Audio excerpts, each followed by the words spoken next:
Hello, everybody. You can see we have a brand new piece I'm working on here. The dog and his boy, that piece is done. I finished that up last night.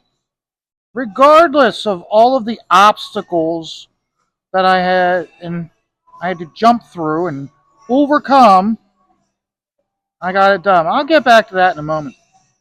So, first thing I wanted to point out to you guys, if you look, you can see that I got an X here, I got an medium here, I got a D here. If you look at Gary Martin and how he does his drawings for before he does inks, he does similar to that. So that way he doesn't do a full drawing. He doesn't do a full tone drawing then ink it. He draws the outline and then he puts in just basically a holding line for where the tone is going to be. And you see when I learned that from his book, A Brush with Destiny. So anybody who does portrait drawing, I would definitely advise you to check out his book, Brush with Destiny. It's a very good book. I find myself many times when I'm doing these drawings to reference and look at how he's doing it, because you can see how, like, over here I've got minimal line work. What it is, like, I worked the drawing up on tracing paper small, so the drawing was only maybe like yay big, and then I put it on the copier and I blow it up to the size I need. Then when I have it to the size I need, I then light box those lines on, and then after that I then go in and put in all the details. So that's the reason why, how I work. And I wouldn't be uh, normally I wouldn't start inking it already until I have it done drawing. But because I'm under the gun and I want to do a video for you guys, I need something to ink and I need something to work on. I could work on one of the other pieces that I've got, like that Monster Island piece. I need to finish that. Um, I could work on something else, but like I said, I'm just under the gun. I got stuff that needs to be done. I got a deadline, the 25th of December, so it's deadline time. So, but so now, Houston, Houston, we have a problem. The problem was, as soon as I showed up yesterday, and I got here in the evening about 6 o'clock, because I went up to the Lehigh Valley Comic Con, where Scott Beatty, Walton Weezy Simonson, and Bob McLeod were. And originally I wasn't going to go up there, but they were advertising that Walton Weezy were first signatures free, and uh, signatures after that were $5. So I was like, wow, it's for Walton Weezy. Normally they're $10 a signature for this small show, and maybe for the holiday season they were doing $5 a signature. So originally it wasn't, but even Miss Stippling was like, go, go. You can't. If that's what they normally charge, and they're only charging this much, then go. So I'm like, okay. So I went up and saw them, and Scott Beatty was very nice. I talked to him a lot about uh, how he did the book Ruse.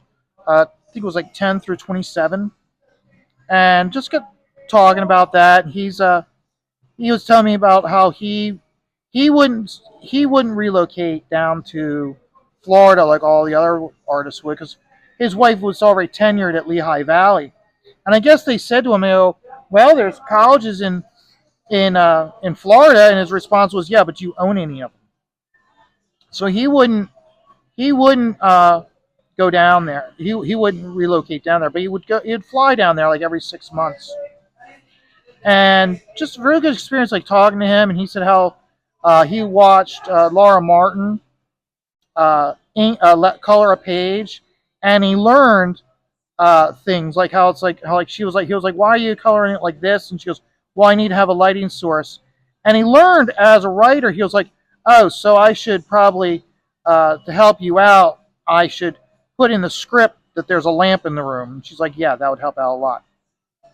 And just various things that you learn from just watching her color a page. And you learned as a writer how to be better from that.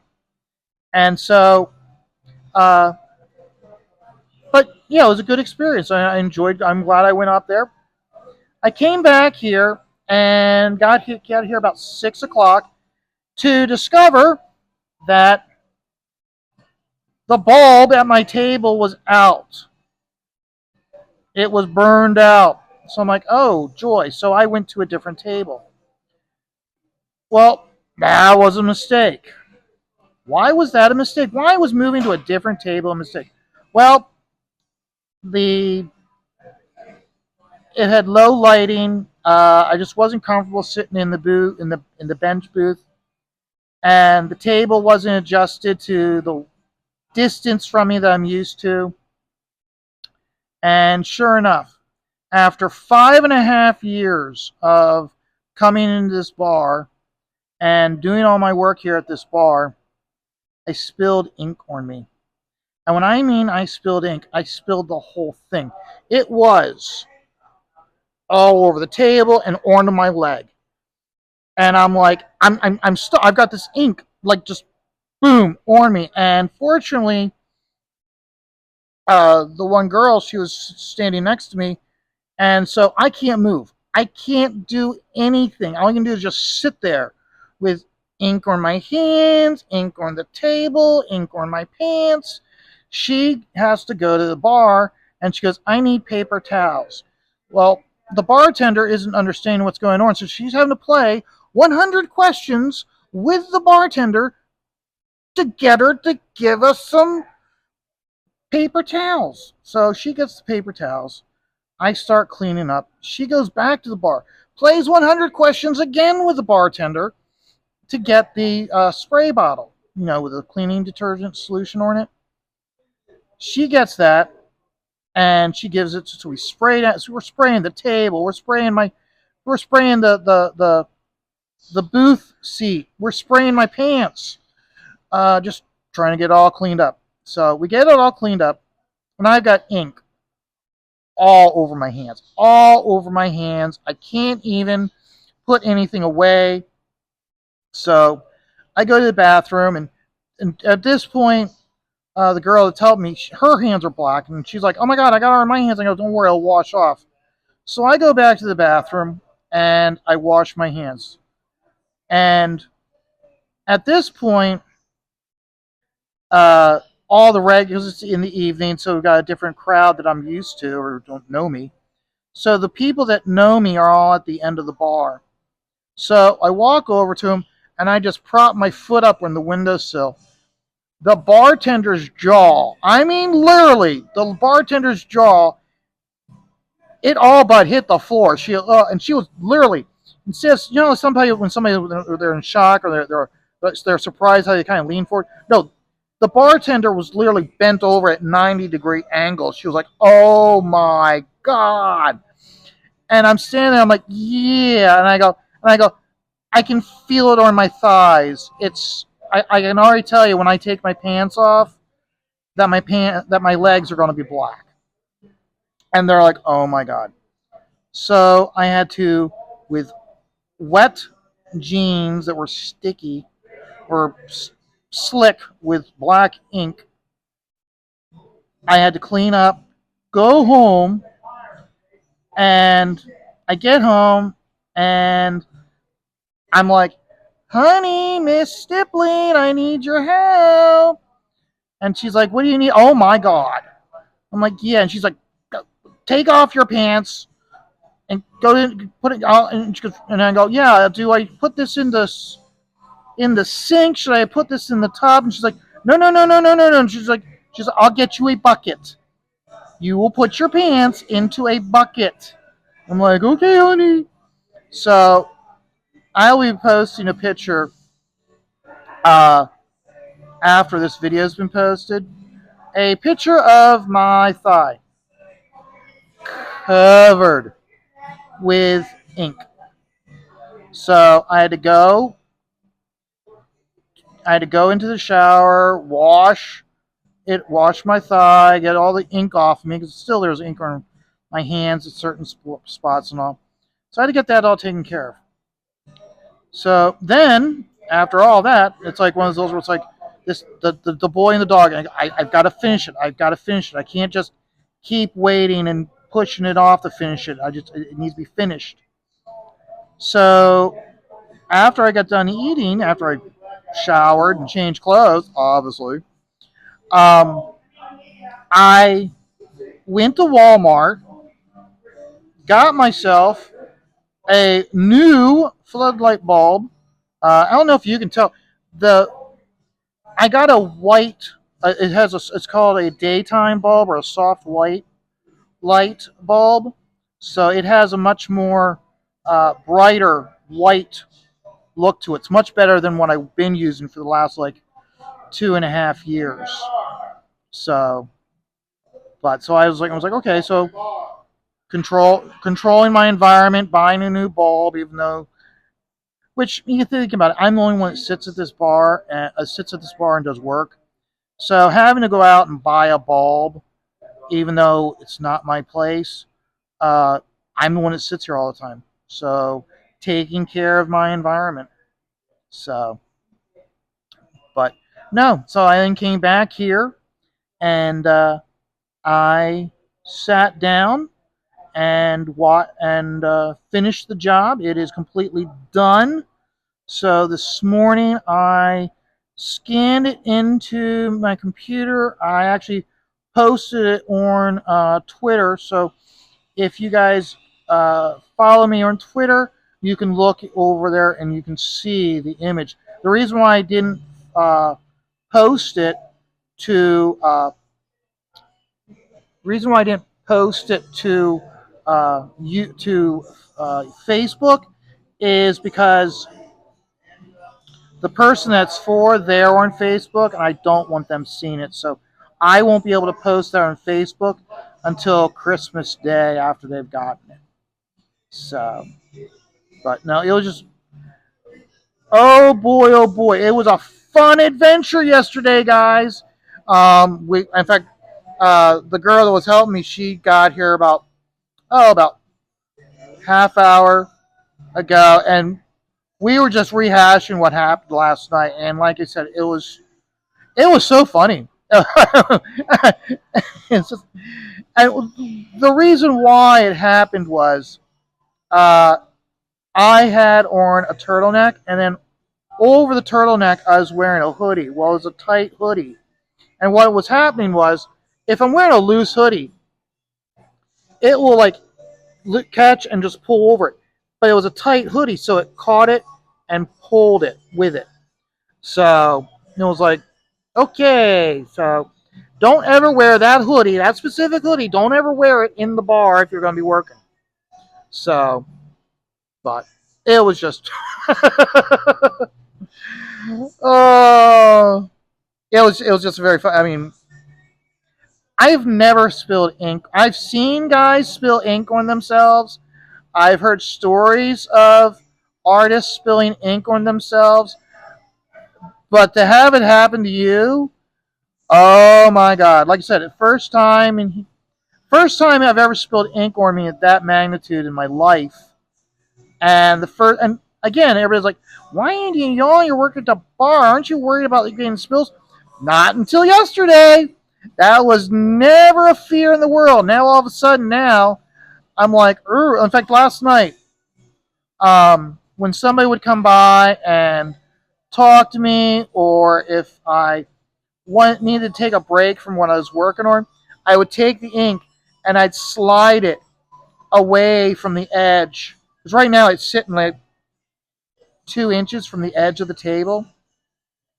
So now I gotta make sure that when I'm not working, that I'm pushing that ink towards the middle of the table so I don't have that happening again.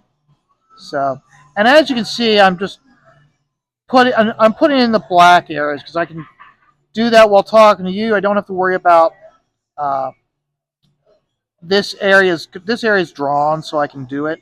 When I get done with this video, I'm not going to be really inking that much. I'll be doing more drawing. But you can't really do that and talk to you guys at the same time. So I've seen so many drawing shows where they're trying to communicate and entertain while they're drawing, and here they keep stopping because or there's too much dead air and they don't want to give you dead air. But that's what happens. That a an environment like this where you have people talking and you have background noise, which I'll be honest with you, last night, uh, both before I spilled the ink and then when I came back afterwards, oh my god, I was so like zoned in because there was so much noise and so much activity going on around me that I was able to really focus on what I'm doing to tune it all out. That's the reason why I love working here at the bars because the busier the bar, the more activity, the more people that are talking. Uh, it just helps me really zone in.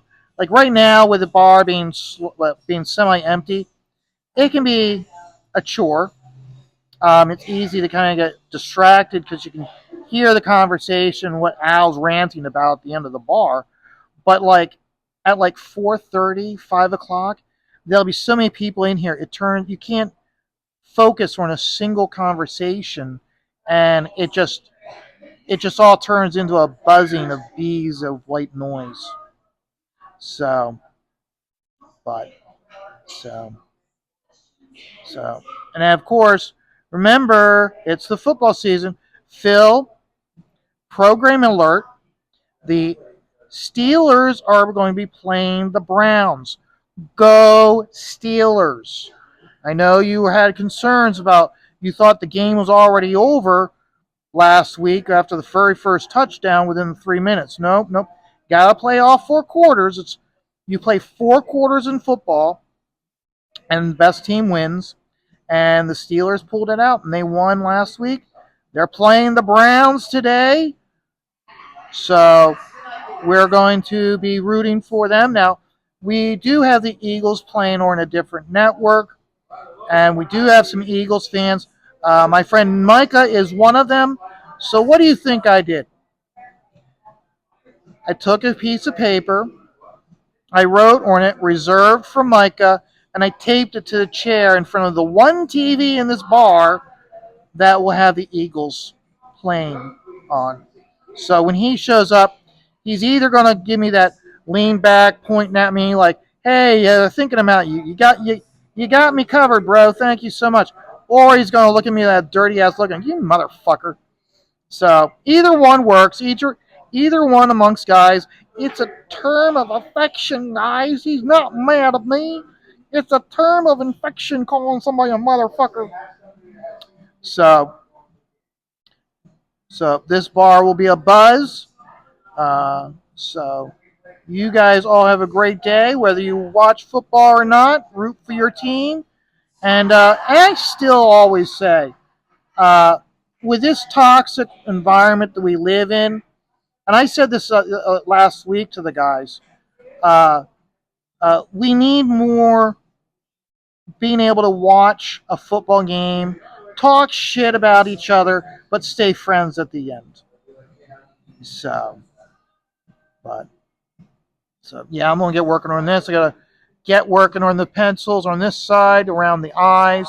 You take a look. This side's kind of done around the outside, but I gotta get in here. I just started working in there before I stopped the other day. So so yeah, it's coming along. So guys, you all have a great day. You know I'm gonna have a great day. Go Steelers! And remember, life is stressful like it was last night. But when that happens, you take it all one dot at a time.